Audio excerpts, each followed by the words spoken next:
अमीर मुझे नहीं देते, मुझे ऐसे लोग देते हैं। आज मेरा दुनिया में नाम है, मैं साईं बाबा को गाता हूँ, मैं भजन गाता हूँ, कव्वाली गाता हूँ, गीत गाता हूँ, जो भी गाता हूँ। ये लोग 10-10 घंटे मुझे बैठ कर सुनते हैं और अपना वक्त देते हैं। आज सरकार के पास इतना वक्त नहीं है कि इनकी सुध ले। सरकारों को सुध लेने की इसलिए फुर्सत नहीं है कि उनको नोट जमा करने से फुर्सत मिले तो वो सुध लेना। अगर घर के ही लोग घर के ही बेटे को गद्दार कहेंगे और बुरा कहेंगे तो इससे बड़ी नमक हरामी नहीं हो सकती। सरकार बना के बैठे हो जो हमने बनाई है, जिसने पूरी कायनात बनाई है, जब वो हमारी सुनता है तो आप इन किसानों की क्यों नहीं सुन रहे? ना तो किसी की वाह करे न शान बोलेगा, भारत का बच्चा बच्चा जय जय किसान बोलेगा, भारत का बच्चा बच्चा जय जय किसान बोलेगा।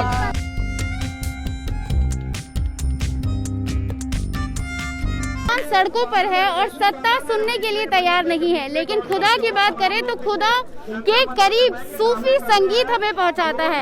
आज मैं इनका परिचय नहीं दूंगी, लेकिन ये जरूर कहूंगी कि जब हम खुदा के नजदीक जाना चाहते हैं, सूफी संगीत को सबसे पहले गले लगाते हैं। तो सर, स्वागत नहीं करूंगी, किसानों के बीच आप हैं, लेकिन किसानों के बारे में सरकार सुध नहीं लेने के लिए तैयार है, क्या कहना चाहेंगे?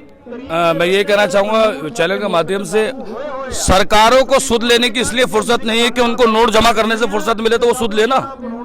उनको तो अडानी अंबानी से माल चाहिए, उनको तो पैसा चाहिए, उनको ऐशोआराम चाहिए। और किसान जिनकी वजह से आज हम लोग अपने घरों में आराम से बैठे हैं, हमारे हिंदुस्तान की शान किसान और जवान, ये दो हैं। अगर ये हमारे देश की हिफाजत ना करें तो हम अपने बच्चों की हिफाजत नहीं कर सकते। हम लाखों रुपए लुटाते हैं, लाखों रुपए कमाते हैं, लेकिन ये वो लोग हैं जो अपना वक्त लुटाते हैं, अपना समय लुटाते हैं और भूखे पेट खेतों में जाके खेत चलाते हैं, हल चलाते हैं। तो इनकी मेहनत का इनको फल मिलना चाहिए। और ये जो बिल है, जो भी ये बिल बना रहे हैं, और बहुत सारी बातें ऐसी इस बिल में इन्होंने कुछ बातें छुपा के रखी हैं। जैसे कि आपने देखा था नोटबंदी के टाइम पे रातों रात पब्लिक को घरों से बाहर निकाल दिया, सोचने का टाइम नहीं दिया। रातों रात इन्होंने वो काम किया कि जो गरीब था, एक माँ जिसने अपनी बीमारी के लिए पैसे छुपा के रखे थे, वो पैसे खराब हो गए। जो काला धन आना था वो कहाँ है?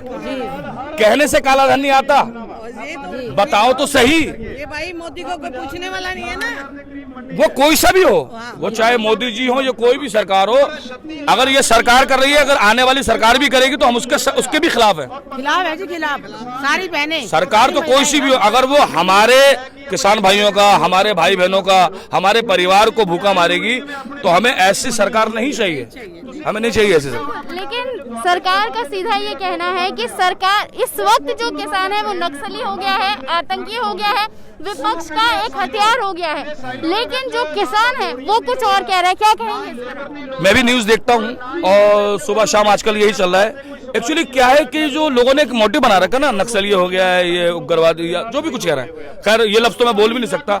अगर घर के ही लोग घर के ही बेटे को गद्दार कहेंगे और बुरा कहेंगे तो इससे बड़ी नमक हरामी नहीं हो सकती। जो लोग हिंदुस्तान के बच्चों को गद्दार कह रहे हैं, वो खुद अपने गिरबान में जाके वो क्या हैं। कोई भी सरकार हो, मैं किसी का नाम नहीं लूंगा, क्योंकि उनका नाम लेने से ना तो मुझे रोटी मिलेगी ना मुझे खाना मिलेगा। मुझे खाना किसान से मिलेगा, मुझे खाना इन गरीबों से मिलेगा, मेरे घर में दाना इनसे आता है। अमीर मुझे नहीं देते, मुझे ऐसे लोग देते हैं। आज मेरा दुनिया में नाम है, मैं साईं बाबा को गाता हूँ, मैं भजन गाता हूँ, कव्वाली गाता हूँ, गीत गाता हूँ, जो भी गाता हूँ। ये लोग 10-10 घंटे मुझे बैठ कर सुनते हैं और अपना वक्त देते हैं। आज सरकार के पास इतना वक्त नहीं कि इनकी सुध ले। ये कैसी सरकार है?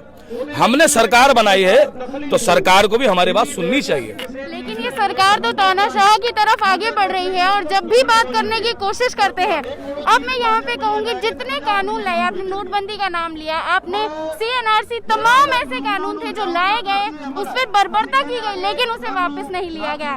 किसान से यहाँ पर जो देखने को मिला है वो बात कर रही है, लेकिन अडिग है वो भी कानून वापस नहीं लेना चाह रही है। तो क्या कहेंगे इस पर? मैं आपसे ये कहूंगा मैडम कि जो भी आज प्रॉब्लम पता क्या है, हम लोगों ने एक तरफा बात कर रहे हैं। हम लोग हर तरह से गुलाम हो चुके हैं। हिंदुस्तान के गुलाम नहीं है, हम उन लोगों को गुलाम हो चुके हैं जो हमें वर्गलाते हैं, हमारा ध्यान बांटते हैं। आपने देखा होगा कि माहौल को किस तरह से पेश करते हैं कि ये जो काम हो रहा है आपके फायदे के लिए हो रहा है, लेकिन अंदरूनी क्या हो रहा है ये सिर्फ वही जानते हैं। और वो अगर खुल के बात कर लेना, खुल के क्यों नहीं आ रहे?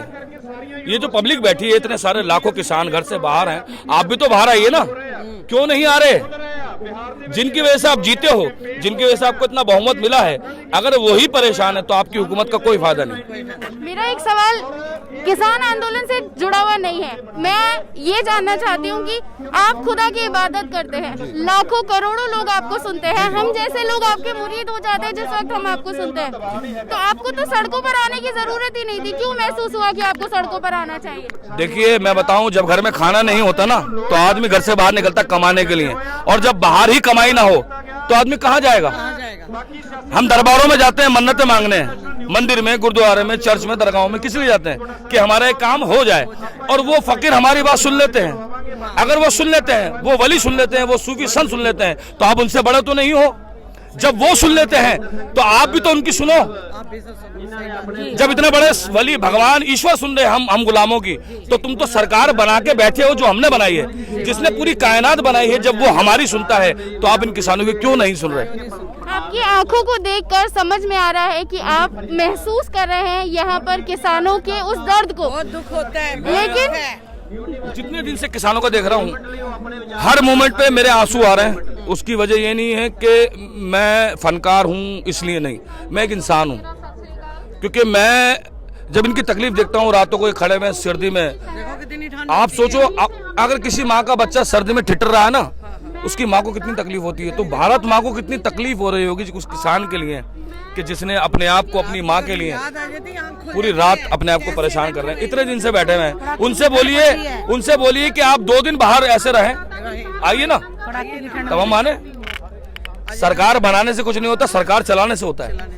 मेरा कोई अब सवाल नहीं है, लेकिन मैं कहूंगी कि अगर आप सही महसूस कर रहे हो तो 4 मिसरे जो आप हमारी ऑडियंस को कहना चाहें, क्योंकि हर वक्त हर ऑडियंस आपको कहीं ना कहीं किसी न किसी तरह से सुनना ही चाहता है। मैं यही कहूँगा, ना तो किसी की वाह करे, न शान बोलेगा, भारत का बच्चा बच्चा जय जय किसान बोलेगा, भारत का बच्चा बच्चा जय जय किसान बोलेगा।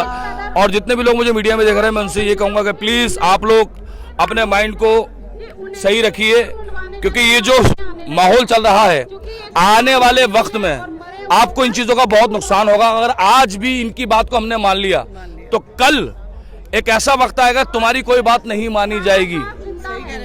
हमारी जिंदगी ऐसी हो जाएगी कि जो एक कीड़े की हो जाती है। तो हम इंसान बने रहें और इनकी बात उतनी माने जो जायज़ है, लेकिन जब तक ये हमारी नहीं मानेंगे, हम इनकी बात मानने का कोई मतलब नहीं बनता, क्योंकि इन्हें बिठाने वाले हम लोग हैं जी। हमारी सरकार जो बनी है वो इस पब्लिक से बनी है, इस गवर्नमेंट से बनी है। अगर यही हाथ हटा लेंगे तो कुछ नहीं रहना। ये सोचनी ना, बस हम तो ये कहेंगे, सरकार से निवेदन है कि प्लीज आप लोग ख्याल करें और इन किसानों के हक में जितना हो सके। और मैं कोई यहाँ पर अपना पब्लिसिटी के लिए नहीं आया, मैं सिर्फ अपनी सेवा के लिए आया हूँ। यहाँ पर हमारे एक यूएसए से पिंकी पारस जी, उन्होंने कंबल भेजे, 5000 कंबल भेजे किसानों के लिए। तो मुझे सेवा का मौका मिला। मैं तो कुछ नहीं दे सकता, मेरी औकात नहीं है, मैं तो अदना सा गुलाम हूँ, सेवादार हूँ। तो वो बांटने आया, मुझे ये मंच मिला, मौका मिला। मैं बड़ा शुक्रगुजार हूँ किसानों का कि इन्होंने मुझे आशीर्वाद दिया। इससे बढ़ के मेरे लिए कुछ नहीं है।